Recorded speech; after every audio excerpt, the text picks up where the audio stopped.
There's been a lot of discussion about the events of the last couple of days, so I'd like to address it myself. I think there's been a consensus that political rhetoric has really gotten way overheated all across the political spectrum. We've heard facilities on the U.S. border called concentration camps.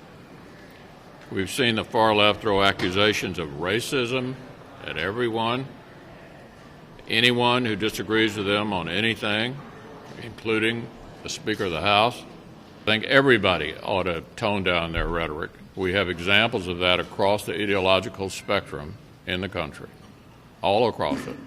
Everyone ought to tone down their rhetoric, and we ought to move back to talking about the issues. But you stopped short of calling his comments racist.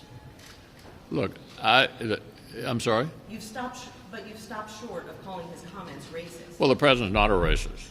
That's The president's not a racist. And I think the tone of all of this is not good for the country. But it's coming from all different ideological points of view. That's the point. To single out any segment of this, I think, is a mistake.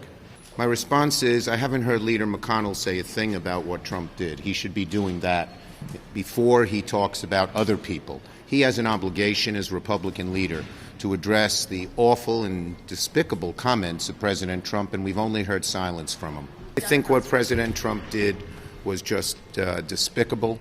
To appeal to the worst in human instincts, to divide America, is not what any president has done. We have seen other presidents make these kinds of appeals a little bit sub rosa. No one has been so baldly overt in the appeal to bigotry as President Trump, and I think it's very bad for the country.